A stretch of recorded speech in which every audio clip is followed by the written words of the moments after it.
मैंने पूरे 3 दिन 3 रात उसे ढूंढने में लगा दिए। दूर किसी गांव के मेले की एक भीड़ में जाकर मैंने उसे पकड़ा। मंदिर के रथ को लोग खींच रहे थे। वहां 50 गांवों के लोग इकट्ठे थे। मैं भीड़ में हर आदमी का चेहरा देखने लगा। मेरी बहन कठपुतली का तमाशा देख रही थी। जानते हैं अब वह क्या कर रही है? राजू ने इस बार वेलान को कहानी पूरी करने के संतोष से वंचित नहीं किया। वेलान ने कहा, वह दिन भर कोठरी में बैठी कुढ़ती रहती है। समझ में नहीं आता, क्या करूं? हो सकता है उस पर कोई चुड़ैल सवार हो गई हो। बताइए उसका क्या इलाज करूं? आपकी कृपा होगी श्रीमान। राजू ने क्लांत दार्शनिक मुद्रा में कहा, ऐसी मामूली चीजें तो जिंदगी में होती ही रहती हैं। किसी भी बात से ज्यादा घबराना नहीं चाहिए।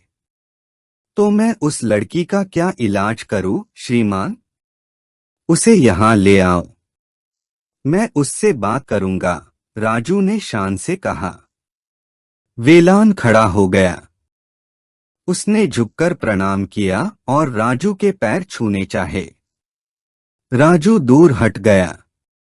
मैं किसी को ऐसा काम करने की इजाजत नहीं दे सकता। सिर्फ ईश्वर ही इस दंडवत प्रणाम का अधिकारी है। अगर हम लोगों ने ईश्वर का अधिकार छीनने की कोशिश की तो वह हमें नष्ट कर देगा। उसे लगा कि वह एक संत बनता जा रहा है। वेलान विनीत भाव से सीढ़ियां उतरकर नदी पार करने के बाद दूसरे किनारे पर जाकर ओझल हो गया।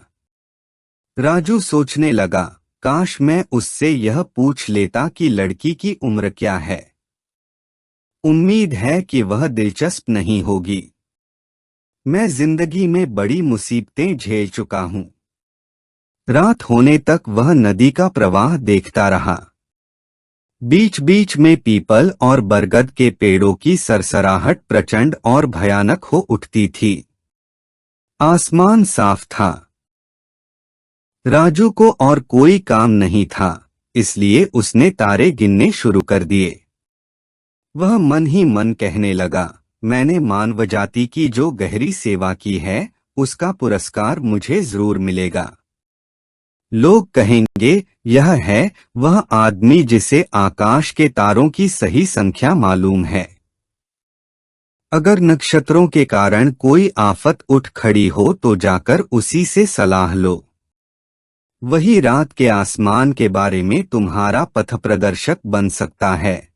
फिर वह अपने आप से कहने लगा, बेहतर होगा अगर मैं एक कोने से गिनती शुरू करूं और आसमान को टुकड़ों में बांटकर सारे तारों को गिन डालूं। मध्य आकाश से क्षितिज की ओर जाने का कोई फायदा नहीं, बल्कि क्षितिज से मध्य आकाश की ओर गिनना चाहिए। वह एक सिद्धांत का प्रतिपादन करने जा रहा था। उसने बाईं तरफ दूर नदी पार खजूर के पेड़ों पर खिंची क्षितिज रेखा से गिनती शुरू की। एक दोपचपन अचानक उसे एहसास हुआ कि गहरा देखने पर तारों का एक और पुंज दिखाई देने लगता है। वह गिनती भूल गया और वह आंकड़ों के जाल में उलझ गया। उसे थक महसूस होने लगी और वह खुले आसमान तले एक पत्थर की सिल पर पैर फैलाकर सो गया। 8 बजे सुबह की धूप उसके चेहरे पर चमक रही थी। राजू की आंखें खुलीं तो उसने देखा घाट की निचली सीढ़ी पर वेलान आदरपूर्वक खड़ा था। वेलान ने कहा, मैं अपनी बहन को ले आया हूं, और उसने 14 साल की एक लड़की को धकेलकर आगे कर दिया जिसने कसकर बालों को चोटियों में बांध रखा था और गहने पहने थे। वेलान ने बताया, ये गहने मैंने अपने पैसों से खरीदकर इसे दिए हैं। आखिरकार यह मेरी बहन है। राजू आंखें मलता हुआ उठ बैठा।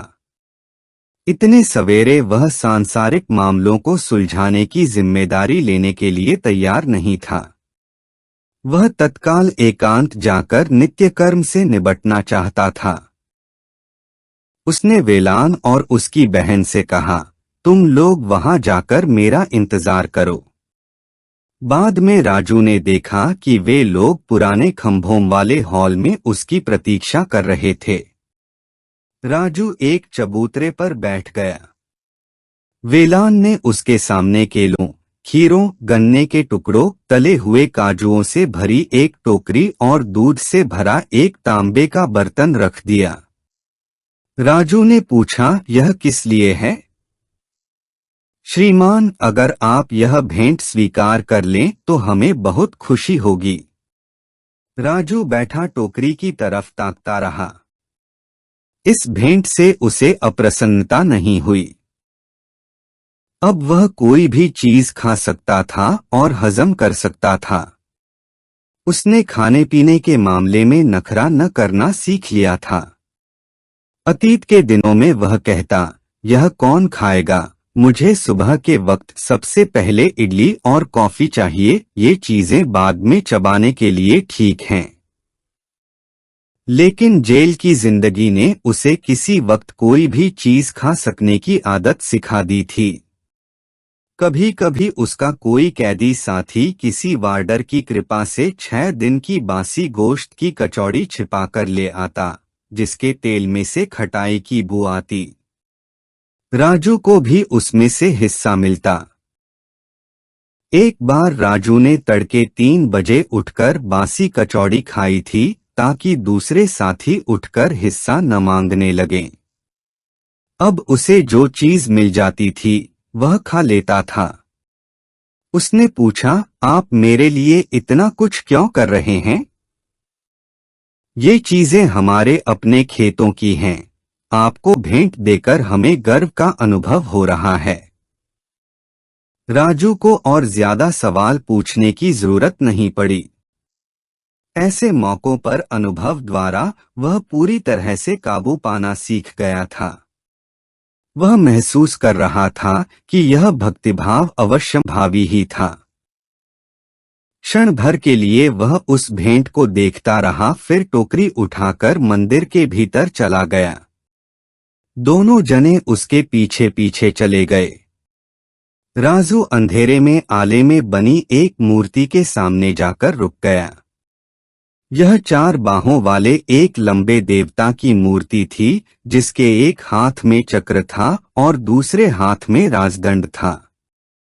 मूर्ति का सिर बड़े सुंदर ढंग से तराशा गया था, लेकिन 1 शताब्दी से किसी ने इस मूर्ति की तरफ ध्यान नहीं दिया था। राजू ने धार्मिक भाव से टोकरी में रखी भेंट मूर्ति के चरणों में रखकर कहा, यह इस देवता की पहली भेंट है।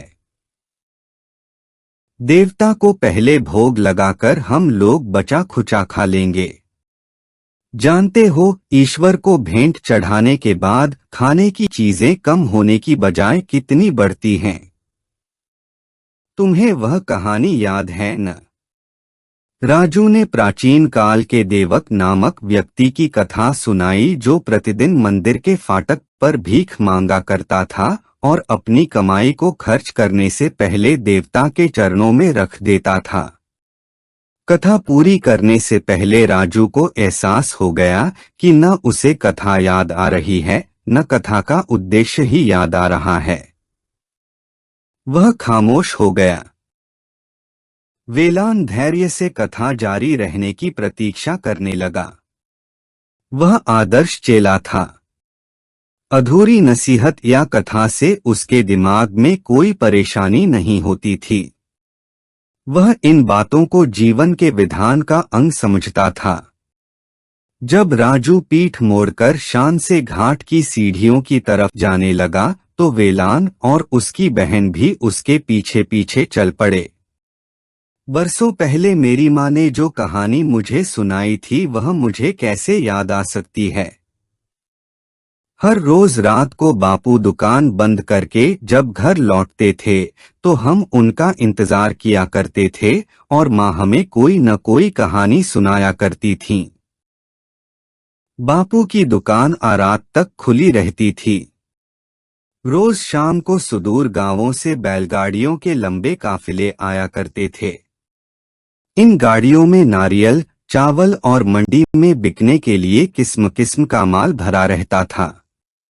इमली के पेड़ तले गाड़ियों को खड़ा करके बैलों की गर्दनों पर से जुआ उतार दिया जाता था और गाड़ीवान 2 या 3 करके गपशप करने, खाना खाने और बीड़ी पीने के लिए हमारी दुकान में चले जाते थे।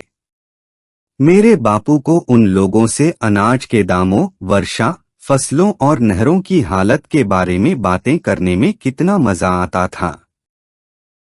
वे लोग पुरानी मुकदमेबाजियों का जिक्र भी किया करते थे। उनकी बातचीत में बार बार मजिस्ट्रेटों का, हलफनामों का, गवाहों का, अपीलों का जिक्र आता था। बीच बीच में हंसी ठाकों की आवाजें आती थीं। कानून के किसी हास्यास्पद नुक्ते या खामी की स्मृति उन्हें गुदगुदा देती थी। मेरे पिता इन लोगों की सोहबत में खाना पीना और सोना तक भूल जाते थे। मेरी माँ कई बार मुझे यह देखने के लिए दुकान में भेजती थीं कि पिता को घर आने के लिए राजी किया जा सकता है या नहीं। वे बड़े गर्ममिजाज आदमी थे और अगर उनकी बातों में कोई दखल देता तो वे क्या कर बैठते इसका कोई ठिकाना नहीं था। इसलिए मेरी माँ मुझे समझा बुझाकर भेजती कि मैं जाकर उनका मूड देखूं और फिर शिष्ट स्वर में उनसे कहूं कि वे घर आकर खाना खा लें। मैं दुकान की दहलीज पर खड़ा खांसता, खखारता रहता ताकि बापू की नजर मुझ पर पड़ जाए, लेकिन वे बातचीत में इतने बेसुध रहते कि उन्हें मेरी तरफ आंख उठाकर देखने की फुर्सत भी न मिलती। मैं भी उनकी बातचीत में खो जाता, हालांकि बातचीत का एक भी शब्द मेरे पल्ले नहीं पड़ता था। थोड़ी देर बाद रात के सन्नाटे में मेरी माँ की मुलायम आवाज सुनाई देती थी, राजू। राजू और मेरे पिता बातों के बीच सिर उठाकर मेरी तरफ देखते और कहते, जाकर अपनी माँ से कह दो वे मेरा इंतजार न करें। कटोरे में मुट्ठी भर चावल और रायता रख दें। नींबू के अचार का एक ही टुकड़ा रखें। मैं देर से लौटूंगा। हफ्ते में 5 दिनों तक यही फार्मूला चलता था और वे हमेशा साथ में यह वाक्य जोड़ देते थे, आज रात सचमुच मुझे भूख नहीं है। और मेरा ख्याल है इसके बाद वे साथियों से स्वास्थ्य की समस्याओं पर चर्चा छेड़ देते थे। लेकिन मैं वहां रुके बगैर फौरन घर की तरफ चल देता। दुकान की रोशनी और हमारे घर की दहलीज में रखी हुई लालटेन की मध्यम लौ के बीच सिर्फ 10 गज का फासला था, लेकिन वहां से गुजरते वक्त मेरा शरीर ठंडे पसीने से तर हो जाता था। मुझे लगता कि जंगली जानवर और भूत प्रेत अंधेरे से निकलकर मुझ पर टूट पड़ेंगे। मेरी माँ दहलीज के पास आकर कहती, उन्हें भूख नहीं है न? अब उन्हें रात भर गांव के लोगों के साथ बैठकर गपबाजी करने का बहाना मिल गया। आकर वे मुश्किल से 1 घंटा सोएंगे और किसी बेवकूफ मुर्गे की बांग के साथ ही उठ जाएंगे। उनकी सेहत इसी तरह चौपट हो जाएगी। मैं माँ के पीछे पीछे रसोई में चला जाता। वह फर्श पर अपनी और मेरी थाली पास पास रखकर पतीले में से चावल परोस देती और हम दीवार में एक कील से टंगी ढिबरी की धुआं भरी रोशनी में बैठकर खाना खत्म करते। माँ सामने वाली कोठरी में मेरे लिए एक चटाई बिछा देती, जिस पर लेटकर मैं सो जाता। वे मेरे सिरहाने बैठकर पिता का इंतजार करती रहती। माँ के सामीप्य में मुझे एक अवर्णनीय सुख की अनुभूति होती। मैं उस सामीप्य का लाभ उठाने के लिए झूठ-मूठ शिकायत करता, मेरे बालों में कोई चीज चल रही है। माँ मेरे बालों में उंगलियां फेरती और गर्दन खुजलाती। मैं फिर हुक्म जारी करता, कोई कहानी सुनाओ। माँ फौरन कहानी शुरू कर देती। बहुत दिन पुरानी बात है, देवक नाम का एक आदमी था। रोज रात को यह नाम सुनने में आता था। देवक हीरो या संत किस्म का आदमी था। उसके कारनामों की भूमिका समाप्त होने से पहले ही मुझे नींद आ जाती। राजू घाट की सीढ़ी पर बैठकर सुबह की धूप में चमचमाती हुई नदी की धार को देखने लगा। हवा की ठंडक ने उसके मन में एकांत पाने की इच्छा जगा दी। वेलान अपनी बहन के साथ धैर्यपूर्वक निचली सीढ़ी पर बैठा था। दोनों जने डॉक्टर के कमरे में बैठे प्रतीक्षाकुल मरीजों की तरह मालूम हो रहे थे। राजू के मन को अनेक व्यक्तिगत समस्याएं परेशान कर रही थीं।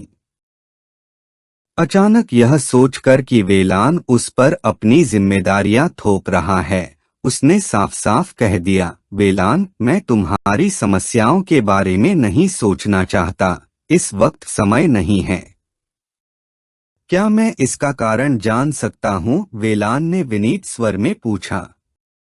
बस कह जो दिया, राजू ने निश्चयात्मक स्वर में कहा। श्रीमान, मैं फिर कब आपको कष्ट दूं? राजू ने शान से जवाब दिया, जब उसका समय आए। बात समय की सीमा से निकलकर अनंत में विलीन हो गई। वेलान ने इस फैसले को स्वीकार कर लिया और जाने के लिए उठ खड़ा हुआ। राजू को उस पर तरस आया। वह खाद्य सामग्री के लिए कृतज्ञ था, इसलिए उसने वेलान को संतुष्ट करने के लिए पूछा, तुम अपनी जिस बहन का जिक्र कर रहे थे, क्या यह वही लड़की है? हाँ श्रीमान, वही लड़की है। मैं तुम्हारी समस्या को समझता हूँ, लेकिन उस पर और विचार करना चाहता हूँ। हम जबरदस्ती कोई समाधान नहीं निकाल सकते। हर समस्या अपना पूरा वक्त लेती है, समझे? जी श्रीमान, वेलान ने उंगलियों से अपना मस्तक छूकर कहा, यहाँ जो लिखा है वही होगा। हम लोग उसे रोक भी कैसे सकते हैं? हम किस्मत को बदल तो नहीं सकते, लेकिन समझ जरूर सकते हैं, राजू ने शान से कहा। और ठीक से समझने के लिए समय की जरूरत है। राजू को लगा जैसे उसके पंख उग आए हैं और थोड़ी देर बाद उसे महसूस हुआ कि जैसे वह हवा में उड़कर प्राचीन मंदिर के कलश पर जा बैठेगा। उसे किसी बात पर हैरानी नहीं हो रही थी। अचानक उसके मन में यह सवाल उठा, मैंने कैद काटी है या मेरा पुनर्जन्म हुआ है? वेलान की उद्विग्नता शांत हो गई और अपने गुरु के मुख से इतनी सारी बातें सुनकर उसे मन ही मन गर्व महसूस होने लगा। उसने अर्थपूर्ण दृष्टि से अपनी जटिल बहन की तरफ देखा। बहन ने शर्म से सिर झुका लिया। राजू टकट की वांधे लड़की की तरफ देखता हुआ बोला, जो होना है वह होकर रहेगा। धरती या आकाश की कोई शक्ति उसे रोक नहीं सकती, जैसे कोई इस नदी का रुख नहीं बदल सकता। दोनों जने नदी की तरफ देखने लगे, मानो उसी में उनकी समस्याओं का समाधान निहित हो, और फिर वहां से जाने लगे। राजू ने उन्हें नदी पार करके दूसरे किनारे पर चढ़ते हुए देखा। जल्दी ही वे आंखों से ओझल हो गए।